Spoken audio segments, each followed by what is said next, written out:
Gimana? Satu lagi nih ya, Boleh, demand-nya boleh. demand-nya lebih besar daripada supply. Jadi kita berusaha lah ya gitu interview orang, dites. Tapi ternyata ya yang mau kerja sama kita ya cuman begitu-gitu aja gitu istilahnya gitu ya. Nah, saya ngelihat ini nggak cuman di project lokal ya, tapi project nasional pun sering kebentur seperti itu. Jadi harusnya kita cari kandidatnya nih A, B, C, D star lah pokoknya gitu ya. Tapi then we found out bahwa orangnya sebenarnya ya mediocre aja. Jadi kalau di pendidikan biasanya menggunakan paham, oh orang berproses kok. Jadi kalau kita train dia, terus kita konsisten gitu kayak murid kita, lama-lama pinter juga dia gitu. Cuman I found Betul, out betul. terobosannya apa kalau misalnya karena agak mengerikan juga ya kalau misalnya project kita besar, kemudian kita butuh orang yang very very talented, kemudian yang datang sama kita itu cuman mediocre gitu. Nah itu kata orang tergantung hoki kali ya, bisa ngelakuinnya sampai selesai gitu ya. Itu aja Pak Yanto, saya mau sharingnya masih jadi persoalan klasik sih di kami. Thank you.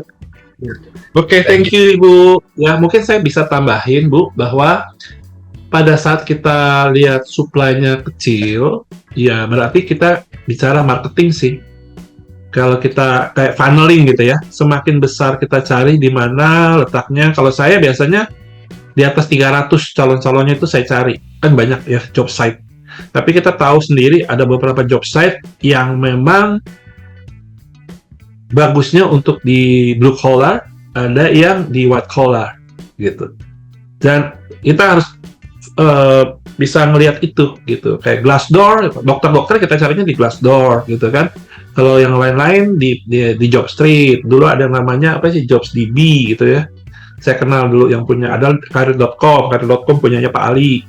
Nah, itu secara itu kita berkembang sih. Jadi memang kadang-kadang quantity menentukan quality gitu.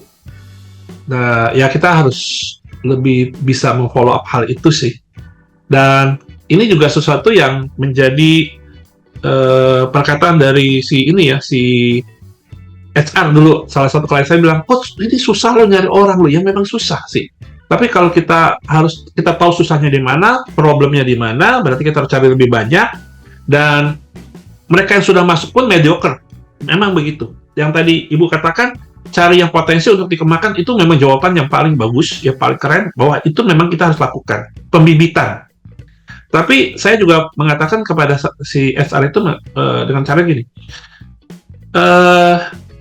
survei kita, Indonesia itu, rata-rata IQ orang Indonesia mengejutkan.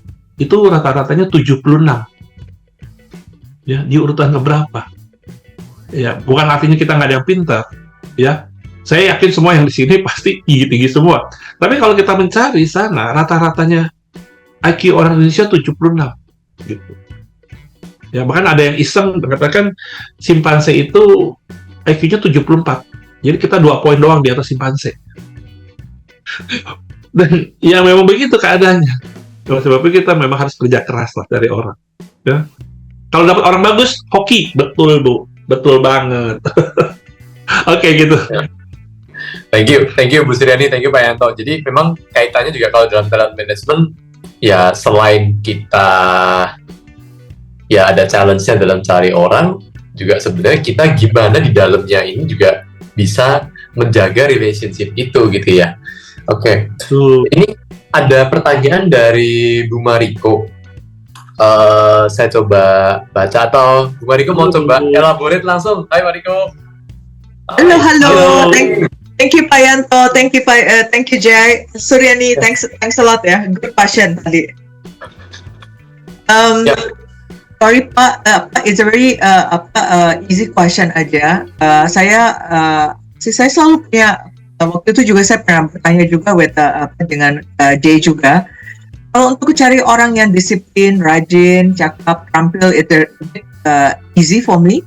Tapi saya selalu ada saya punya permasalahan, kadang-kadang saya melihat begitu susahnya untuk deteksi orang yang tidak bisa voice up. Jadi punya kemampuan, tapi karena nggak bisa voice out, jadinya akhirnya sebenarnya kalau kita bisa deteksi lebih cepat, itu mungkin tidak kebakaran ya gitu ya. Tapi karena semuanya harus sampai ketahuan dulu gitu, problem ada gitu, baru ada gitu, dan akhirnya jadi lebih big problem gitu ya. Nah ini gimana ya caranya untuk bisa deteksi itu dari awal ya? Mungkin saya mungkin itu secara ya ada sering saya mendapatkan permasalahan seperti itu. Semuanya yang lain easy to detect, tapi this part I'm not having any skill to actually to understand how to actually to analyze it in earlier stage ya Pak ya. Mohon Dulu atau Pak Jay mau jawab? Dari Pak Yanto dulu boleh. Oke, gini. Thank you Bu Bariko. Jadi pertanyaan itu adalah pada saat kita ngomong early stage untuk mendapatkan orang yang berani speak up, menurut saya nggak bisa. Karena kenapa orang nggak bisa speak up? Karena otak reptilnya aktif. Jadi kalau orang merasa tidak nyaman, nah kalau orang merasa nggak nyaman, maka dia akan nggak bisa speak up. Semua orang sebenarnya ingin didengar, tetapi tidak semua orang bisa berkata-kata pada saat dia tidak merasa nyaman. Nah jadi menurut saya, salah satu yang saya tekankan kepada klien-klien saya adalah kita sebagai rekrutmen, mereka atau HR yang melakukan rekrutmen hanya bisa mendapatkan kandidat-kandidat yang baik kalau kita juga punya program leadership yang baik untuk atasannya. Gitu. Kalau atasannya tidak bagus di dalam leadership, mau kita cari yang seperti apapun, orang itu akan melempem. Gitu. Jadi, there is no way untuk kita mengatakan bahwa ini pasti speak up nanti. Nggak bisa. Kalau dia speak up dari awal sampai ke bawah, dan dia itu biasanya rebel malah. Semua manusia ingin didengar kok sebenarnya secara natural. Cuman mereka nggak akan bahkan ada satu kejadian lucu ya. Di salah satu ya kita sebut klien lah ya.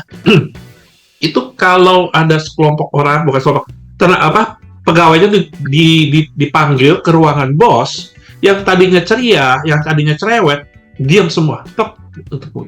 Even sebelum bosnya datang. Karena di ruangan itu sudah tercipta, seringkali ngomelin di ruangan itu.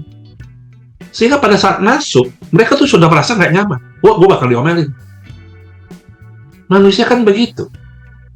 Dia punya kebentuk behavior-nya dari pengalaman-pengalaman yang sudah dia ada.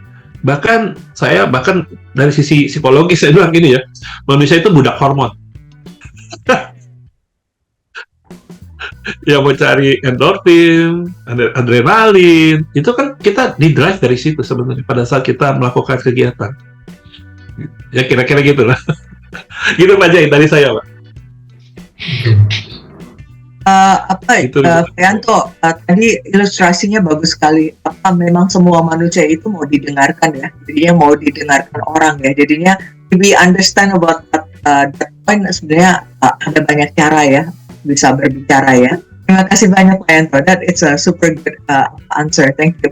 Jay, do you want to actually add? I want to I have follow-up questions Pak. Oke, sebelum follow-up question, saya mau jelasin lagi Pak J. Yes, Jadi boleh. gini, salah satu tips yang saya ajarkan kepada para leader adalah kalau ada anak buah melakukan kesalahan, jangan pernah dinasehatin saat kesalahan itu baru terjadi. Pada saat kita memberi teguran, fokus kita adalah kepada perubahan attitude atau perubahan behavior. Jangan sampai teguran itu adalah menghantar pelepasan emosi pada orang itu. Jadi dari hati kita sebenarnya untuk mengubah orang, energinya bukan untuk melampiaskan kekesalan. Kekesalan yang kita sampaikan nggak akan mengubah. Mungkin udah kelihatan. Nah, pada saat kejadiannya, kenapa saya bilang nggak boleh? Karena pada saat kejadian, orang itu merasa udah salah. Otak reptilnya tuh pasti aktif. Pada saat otak reptilnya aktif, terus lalu kita nasehatin, even kita punya kata-kata bagus, tapi kalau dia memang nggak nyaman, itu nggak masuk ke dalam hati. Jadi kalau kita ingin mengubah orang untuk menegur, itu saya katakan coba kasih buat dia nyaman, lalu sampaikan apa yang memang ingin dirubah. Jadi kadang-kadang kita, wah mumpung masih panas nih, memang masih panas, kemarin tuh peristiwanya begini-begini, wah kasih tahu nih ya supaya gini. Nah sebenarnya yang panas itu yang ngomel. Jadi kita harus willing untuk meredam kita punya emosi, supaya kita bisa menasehatinya, dan tujuan utamanya adalah memberi perubahan kepada orang itu, pertumbuhan. Memberi pertumbuhan kepada orang itu, bukan melampiaskan emosi kita. That's it, Pak Jay. Tambahannya. Oke, gitu. Oh, oke, sebentar. Ini saya malah jadi ada 2 follow-up question. Yang pertama tentang speak up, karena ini kita bicara masih dalam kaitan talent relationship management ya. Karena kan talent relationship management itu bicara tentang gimana kita menjaga hubungan yang positif antara sesama rekan kerja horizontal, juga atasan bawahan, gitu kan. Yeah. Dan tadi tentang kalau misalnya sebagai leader, ya kalau mau create hubungan yang positif, karena kan pastinya tim berbuat kesalahan juga ya.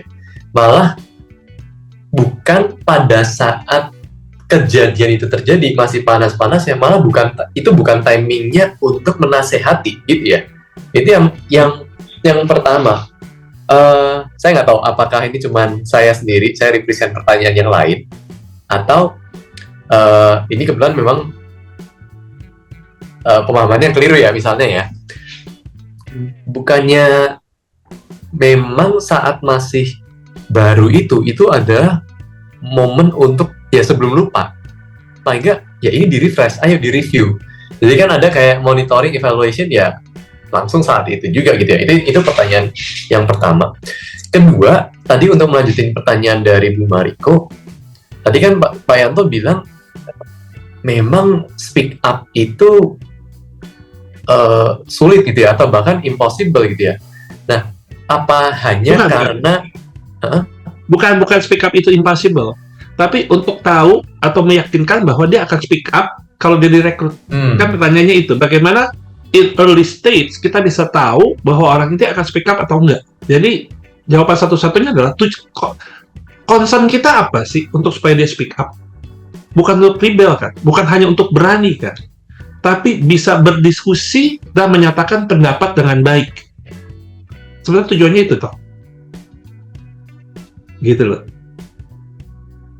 Dan itu perlu suatu pengkondisian di dalam orang itu bisa melakukan hal itu. Makanya kalau di itu kan ada siapa sih point of view ada satu paket dia itu namanya speak up, dan dia pancing. Itu coaching tools sih sebenarnya. Jadi pakai gambar gitu. Jadi dia nggak frontal, tapi kita sama-sama melihat kepada satu arah. Jadi bukan begini, bukan saling frontal, tapi kita masing-masing melihat ke arah yang sama. Dia menggunakan gambar, foto, namanya speak up. Ada tuh. Gitu. Oke. Jadi ya ada teknik-teknik tertentu sih untuk situ. Oke. Kalau tadi ke pertanyaan yang sebelumnya, Pak Yanto, berarti justru malah kalau tadi kan biasanya secara natural kita akan langsung ya mumpung ini masih hangat, timingnya dilakukan evaluasi, karena kan bisa jadi ya pada saat sudah rada adem bisa jadi lupa, atau malah mungkin sudah mempersiapkan diri untuk oke, nanti kalau bisa dievaluasi jawabnya apa, bisa jadi seperti itu kan jadi malah ada pengkondisian juga. Nah sebenarnya kalau dari point of view itu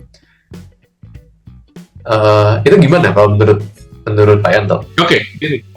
Kalau sampai lupa atasannya ya, berarti atasannya nggak bertanggung jawab. Karena seorang atasan, salah satu fungsi leader adalah mendevelop people. Kalau di salah satu leadership John Maxwell, itu level 4-nya adalah develop people. Kan level 0-nya level 1 ya, atau by position, 2 by relation, 3 by performance, 4 itu adalah developing people gitu ya.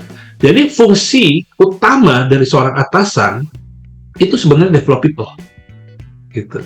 Setiap interaksi yang ada itu bisa dimanfaatkan untuk menanamkan value yang bagus. Kemarin saya habis bawain value alignment. Nah, itu saya katakan kepada mereka bahwa setiap ada interaksi, itu adalah kesempatan untuk kita menanamkan value-value yang benar, atau cara kerja yang benar. Dan kalau sampai lupa ya, berarti atasannya nggak bertanggung jawab. Nah, yang kedua adalah, bukan saat masih panasnya yang ataupun yang kita incar, tetapi bagaimana orang itu merasa dalam dalam kondisi yang memang bisa mendengarkan. Gitu. Nggak ada ukuran waktu ya. Nggak ada ukuran minggu depan enggak, atau besok, sore pun bisa gitu. Jadi yuk kita bahas yuk, tadi itu kesalahannya apa ya, menurut kamu apa ya, kita tahu dong kalau dia excuse. Nah, pada saat excuse, disitulah letak kita juga mendevelop bagaimana kita nggak bisa BED. BED itu blaming, excuse, and denial. BED, bad. Nah, disitulah letak seorang pemimpin bisa mengkoreksi perilaku-perilaku yang bisa diperbaiki supaya masuk kepada value perusahaan yang baik. Ya. Jadi intinya itu sih, Pak J. Jangan sampai orang itu merasa nggak nyaman sehingga nggak bisa terima apa yang dinasehatin. Dan malah ujungnya semakin tidak speak up aja, malah semakin tidak speak up, gitu ya. Betul. Lebih baik dia berbohong daripada nggak speak up. Daripada dia nggak jawab. Kalau berbohong, kita bisa koreksi. Oh, kok begitu ya? Gitu. Oke. Menarik.